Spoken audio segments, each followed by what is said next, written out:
और इससे पहले कथित शराब घोटाला मामले को लेकर आज फिर प्रवर्तन निदेशालय की टीम ने तिहाड़ जेल में मनीष सिसोदिया से करीब 8 घंटे पूछताछ की थी,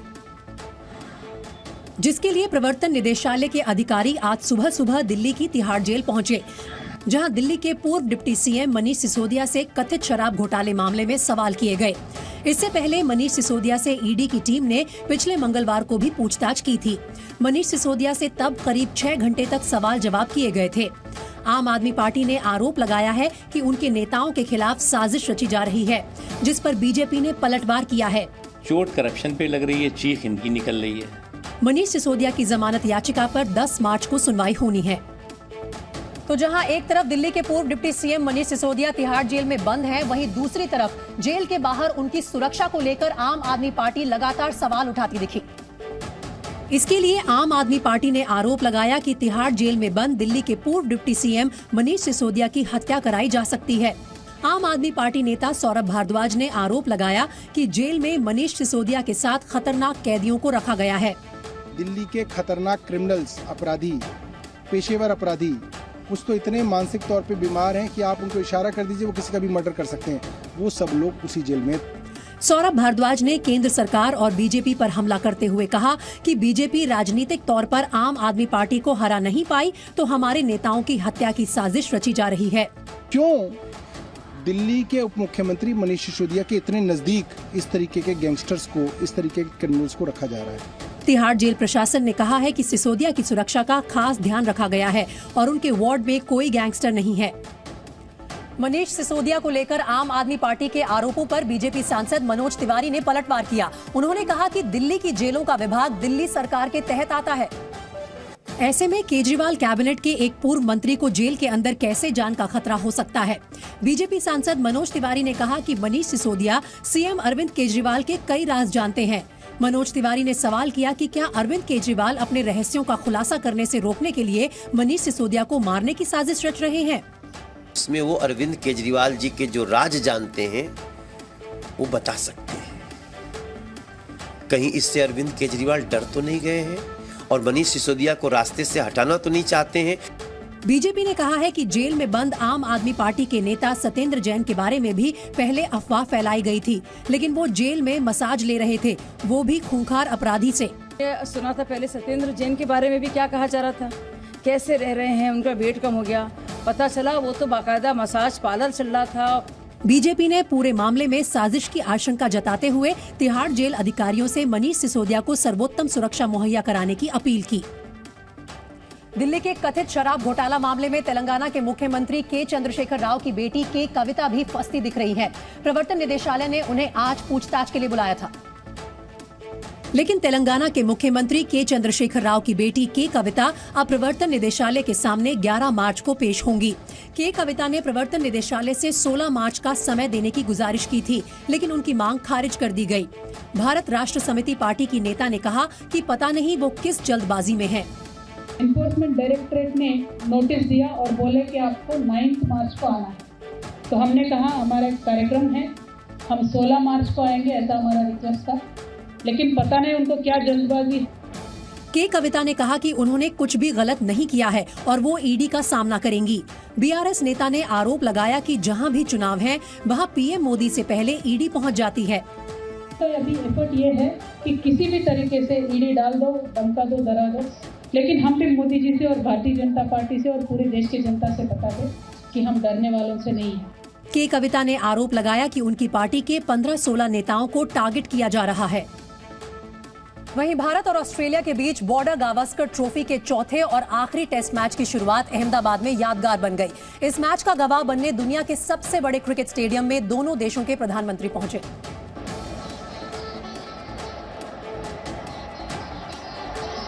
और इस दौरान दोनों की जबरदस्त केमिस्ट्री देखने को मिली।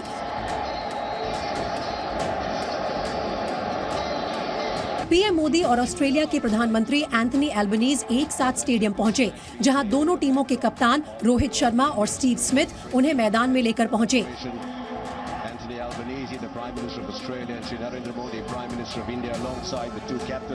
मैदान में दोनों कप्तानों ने अपनी अपनी टीम के सदस्यों से खास मेहमानों का परिचय करवाया। friendship will end in about 7 or 8 minutes. And then इसके बाद पीएम मोदी और एल्बनीज ने अपने अपने देश की क्रिकेट टीम के कप्तानों को टेस्ट कैप सौंपी।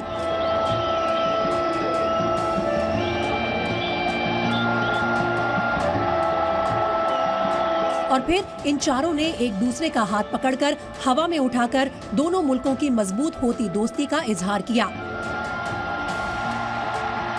इस दौरान स्टेडियम में मौजूद लोग उत्साहित नजर आए।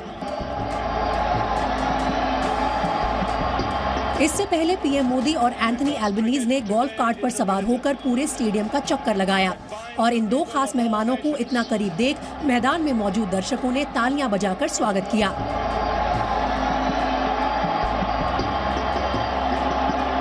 दोनों खास मेहमान मैच शुरू होने से पहले मैदान पर होने वाले राष्ट्रगान में भी शामिल हुए और पीएम मोदी टीम इंडिया के साथ राष्ट्रगान गाते नजर आए।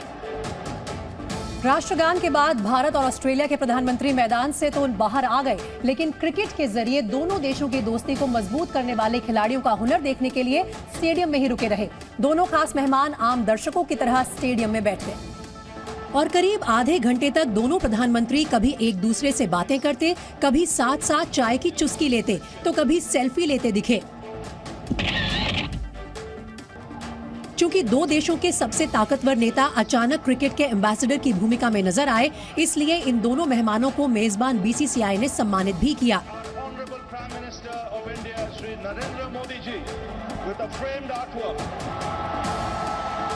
इस खास मैच के टॉस के लिए एक खास सिक्का बनाया गया था, जिसमें दोनों देशों के क्रिकेट से जुड़ी यादों के 75 वर्षों को दिखाया गया था।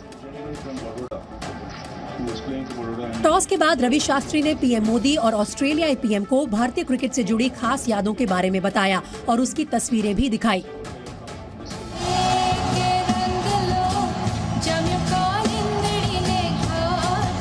दोनों मेहमानों के पहुंचने पर स्टेडियम में फाल्गुनी बेन की म्यूजिक परफॉर्मेंस हुई और इस बीच गुजराती लोक कलाकारों ने गरबा भी किया।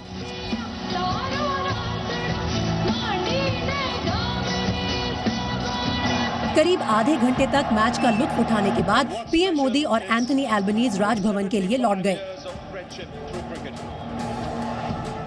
और अहमदाबाद में प्रधानमंत्री मोदी के साथ कुछ देर तक टेस्ट मैच देखने के बाद ऑस्ट्रेलिया के प्रधानमंत्री एंथनी एल्बनीज मुंबई पहुंचे, जहां वो भारत के पहले स्वदेशी विमान वाहक पोत आईएनएस विक्रांत देखने पहुंचे। ऑस्ट्रेलिया के प्रधानमंत्री एंथनी एल्बनीज को नौसेना के अधिकारियों ने आईएनएस विक्रांत का मुआयना कराया। एल्बनीज ने आईएनएस विक्रांत को अंदर और बाहर से देखा और इसकी खासियत के बारे में अधिकारियों से बातचीत की। इस दौरान ऑस्ट्रेलियन पीएम आईएनएस विक्रांत पर मौजूद एक फाइटर प्लेन में भी सवार हुए और उसकी खूबियों से वाकिफ हुए। इस मौके पर आईएनएस विक्रांत पर उन्हें गार्ड ऑफ ऑनर भी दिया गया।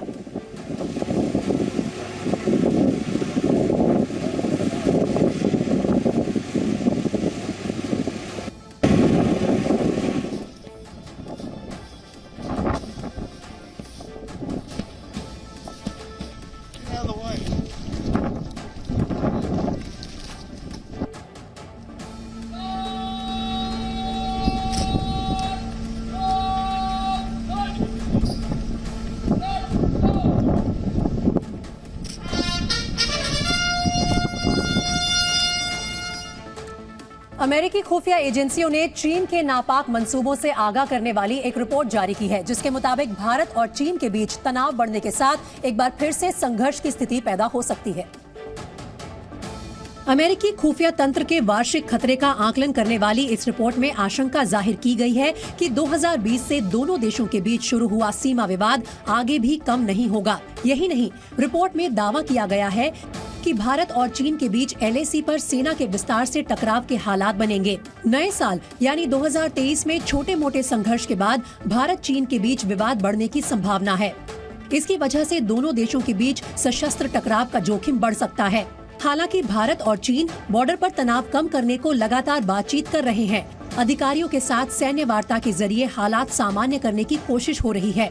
यही नहीं, हाल ही में G20 देशों के विदेश मंत्रियों की बैठक में चीन के विदेश मंत्री किन गांग दिल्ली भी आए थे, जहां उनकी भारत के विदेश मंत्री S जयशंकर से द्विपक्षीय वार्ता हुई थी।